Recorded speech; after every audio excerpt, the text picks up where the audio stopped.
How Virginia is investing $700 million to bring broadband to every household. Virginia is investing $700 million to reach broadband connectivity by 2024.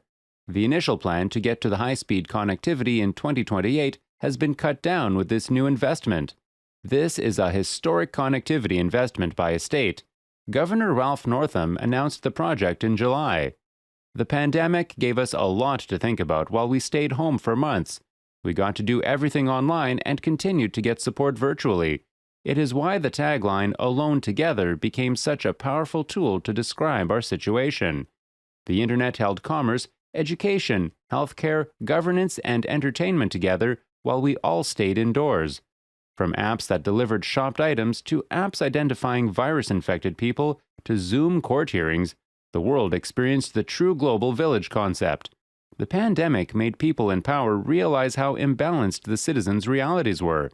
When children miss school because their parents do not have internet connectivity at home or miss court hearings due to lousy internet, you see where the problem lies. Virginia says that 233,000 homes and businesses are without broadband access. That is not a good look for the state. Northam explained that the state would close the digital gap and treat the internet as the 21st century necessity that it is.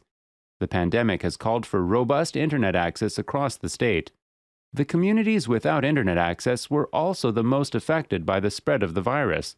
The pandemic has taught us how connectivity is necessary for economic activity, education, healthcare, and justice. A Virginia State Council of Higher Education report in 2020 showed that 1 out of 5 Virginia students did not have access to high-speed internet or a computer at home. This alarming number was at the height of online learning and long digital contact hours.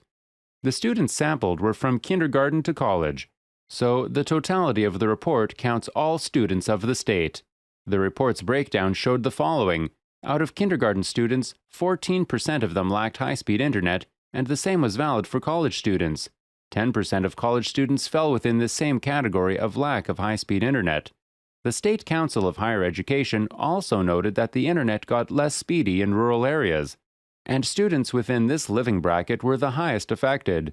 So, apart from not being able to afford the internet, some people are also generally bound to be affected by location. Another interesting point is 40% of students who lived in and around cities did not have broadband at all. Northam is not prepared to leave anyone behind as Virginia goes digital. The state will be holding an extraordinary General Assembly meeting to discuss how to disperse the monies and the best way to spend them.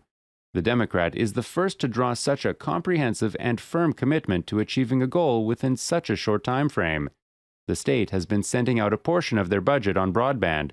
In 2016, Jennifer Boysko, the Democratic senator who chairs the state's Broadband Advisory Board, says the broadband allocation cap was $1 million. This $700 million budget is funded from the $4 billion American Rescue Plan passed by Congress. Northam noted that this digital divide is similar to the rise of electricity in the U.S. in the early 1900s. He quoted figures from that era to show how this situation is similar to that. He said that in 1936, over 90% of rural Virginia did not have access to electricity. The main cities were connected, but the rural areas stayed dark until Congress passed a bill to fund the infrastructure to expand electricity to all corners of the state. To have businesses running in Virginia without internet is worrying. This is because Virginia is currently the top state for business as ranked by CNBC. The weight of attracting more business to your state rests on necessities like high-speed internet. If more people will set up businesses in your state and reduce unemployment while increasing your tax bracket, you would have to invest in such amenities. It will also be a significant risk to have people graduating from school with this harsh reality. More people are likely to leave a state and go elsewhere if the tools to set up are not available. The ceremony for the project's inauguration was held with Northern Neck Electric Cooperative, All Points Broadband, and Dominion Energy Virginia. The project was expected to reach areas like King George, Richmond, Westmoreland, and Northumberland counties. The first step will be installing 200 miles of fiber from Fredericksburg to Kilmarnock by Dominion Energy. Governor has signed bipartisan legislation for the project, and is confident that this will be beneficial to all people in Virginia. This is not the first time a governor and his council are taking such a bold step. The Connecticut governor has spoken of an expansion program that will bring universal connectivity in 2027. Governor Ned Lamont said that many people moved into the state during the pandemic, and broadband will have them stay. The plan in Connecticut is to subsidize broadband by $50 so that those who could not afford internet could get it now. The state has budgeted $140 million from their American Rescue Plan surplus for the project. Connecticut will be using incentives to encourage service providers to expand their high speed to the underserved parts of the state. The state cannot continue to stay with such a poor connection.